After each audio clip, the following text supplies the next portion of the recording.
Bagaimanapun juga saya tidak membunuh Mirna. Jadi seharusnya tidak. Saya sedih banget nih, bener ya gitu, nggak bisa berkata-kata gitu. Kalau memang benar kejadian seperti ini kan fitnah yang luar biasa ya. Nggak terbayangkan loh, selama berapa bulan ini ya gitu ya, hujatan-hujatan seluruh masyarakat gitu kan tertuju pada Jessica dan keluarganya. Ini kan, waduh, ini dosa berjamaah gitu kalau kita sampai juga ikut-ikutan menghujat gitu. Saya nggak ngerti nih gitu ya, ini gimana ya kok bisa terjadi seperti ini, walaupun memang mungkin banyak lah ya kejadian-kejadian yang sebenarnya tidak sesuai dengan faktanya gitu ya. Banyak banget orang yang salah gitu kan, padahal dia nggak berbuat tapi dia dihukum, dia harus menerima akibatnya. Bahkan ada orang yang dihukum sampai mati padahal dia tidak berbuat seperti itu gitu ya. Tapi nggak tahu lah ya, kan semua orang bebas berpendapat. Tapi kalau aku pribadi sampai sekarang kayaknya aku masih belum 100% percaya kalau si Jessica itu pembunuh si Mirna. Gimana kita mau percaya? Orang kan mayatnya nggak jadi diotopsi. Ya terus hakimnya dari mana tahu kalau itu cyanida, ya kan? Aneh. Pembelaan ayah Mirna soal isu uang 140 juta rupiah di rekening barista kopi cyanida kembali diragukan. Sebelum kita mulai, silakan klik tombol subscribe terlebih dahulu agar tidak ketinggalan info menarik lainnya. Buntut ramainya pembahasan soal kasus kopi cyanida Jessica Wongso, momen-momen lawas persidangan di tahun 2016 pun kembali disorot di media sosial. Salah satunya soal isu adanya uang 140 juta rupiah yang masuk ke rekening Rangga, barista kafe tempat Mirna Salihin tewas. Sebuah akun TikTok kembali menyoroti soal isu yang sempat heboh, yakni adanya uang gaib di rekening Rangga, barista kafe Olivier yang menyediakan kopi sebelum Mirna tewas. Dalam video yang diunggah, tampak ayah Mirna, Edi Darmawan Salihin, memberikan pembelaan bahwa isu uang itu tidak benar.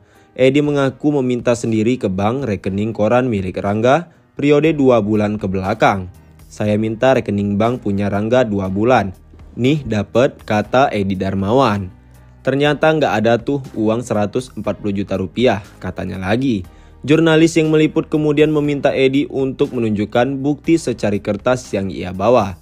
Ini adalah rekening dari Rangga yang diduga menerima 140 juta rupiah. Tapi bisa dilihat kan apakah ada atau tidak 140 juta rupiah itu, kata jurnalis tersebut. Boro-boro, kata ayah Mirna sambil menunjukkan rekening koran tersebut dan membeberkan uang yang keluar masuk di rekening tersebut hanya puluhan dan ratusan ribu.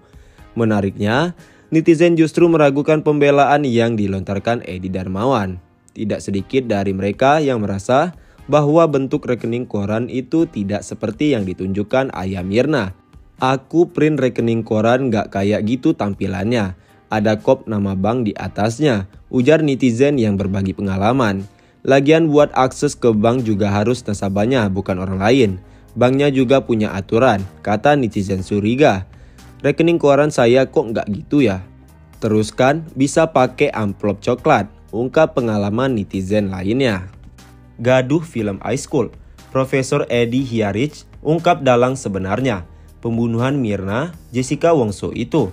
Buntut penayangan film dokumenter garapan Netflix berjudul High School Murder Coffee and Jessica Wongso. Hal itu mengingatkan kembali publik akan tewasnya Wayan Mirna Salihin karena meminum kopi cyanida. Kilas balik Jessica Wongso atau Jessica Kumala Wongso yang merupakan terdakwa kasus kopi cyanida yang menyebabkan kematian terhadap Wayan Mirna Salihin. Dalam kasus ini, Jessica Wongso ditetapkan sebagai tersangka karena terbukti mencampurkan cyanida ke kopi yang dikonsumsi Mirna. Dalam kasus yang menjeratnya, Jessica Wongso dituding meracuni Mirna dengan secangkir kopi Vietnam di Olivier Cafe Grand Indonesia, Jakarta Pusat. Setelah itu, Jessica Kumala Wongso menjalani proses pengadilan dan divonis dengan hukuman 20 tahun penjara. Namun keputusan ini disambut dengan reaksi yang beragam. Seiring dengan tayangannya film tersebut, kembali menimbulkan kontroversi dan teka-teki di masyarakat mengenai kejelasan kasus pembunuhan Mirna. Bahkan membuat opini di masyarakat berseliweran akan keraguan tentang proses peradilan Jessica Wongso menjadi terdakwa pembunuh Mirna Salihin. Menjawab keraguan di masyarakat, Profesor Edi Hiarich selaku saksi ahli dalam sidang kasus Jessica saat itu. Guru besar ilmu hukum itu tak ragu menyebutkan kalau kasus Jessica itu sebenarnya telah terang benderang. Saya ingin mengatakan, dalam kasus Jessica ini, mengapa saya begitu yakin? Saya pengalaman sebagai ahli di pengadilan bukan 1-2 kali, lebih dari 100 kali. Saya ketika kasus Jessica itu berita acara pemeriksaan saya lebih dari 200 halaman. Ujarnya pada catatan Demokrasi TV One. Wakil Menteri Hukum dan HAM atau Wamenkumham, pemilik nama lengkap Edward Omar Sharif Hiarich, mengatakan dirinya membaca seluruh keterangan ahli dan keterangan saksi. Bahkan saya melihat 9 CCTV dihadirkan untuk saya melihat dulu bahwa saya memberikan keterangan, ujarnya. Profesor Edi mengungkapkan kalau ada 2 keterangan ahli yang menambah keyakinannya bahwa Jessica adalah pelakunya. Kesaksian yang diberikan oleh Profesor Roni Ngiti Baskara dan juga yang diberikan oleh Dr. Natalia yang merupakan psikiater forensik RSCM. Tetapi ada satu kunci yang juga membuat saya yakin adalah eksperimen yang dilakukan oleh Profesor Dr. Imade Agus Gelgel. Saya hadir di persidangan hari itu bersama dengan Imade Gelgel, ujarnya. Di mana saat itu, Imade Gelgel melakukan percobaan untuk mencari tahu kapan kira-kira sianida tersebut dimasukkan ke dalam gelas. Percobaan Imade Gelgel itu yang membuat yakin bahwa memang Jessica itu adalah pelaku, tuturnya. Karena kita lihat possibility siapa yang akan menjadi tersangka dan orang-orang berada di sekitar itu pada waktu itu, tuturnya. Termasuk diantaranya barista di Cafe Olivier. Profesor Edi mengatakan kalau Dirtipidum Polda Metro Jaya waktu itu melakukan pemeriksaan kepada saksi-saksi kunci di Olivier Cafe dengan waktu yang bersamaan kepada 3 orang tetapi berbeda tempat. Itu untuk mencegah jangan sampai satu memberitahu yang lain. Dan ternyata pernyataan ketiga orang itu sama. Pernyataannya sederhana, SOP, standar operasional prosedur.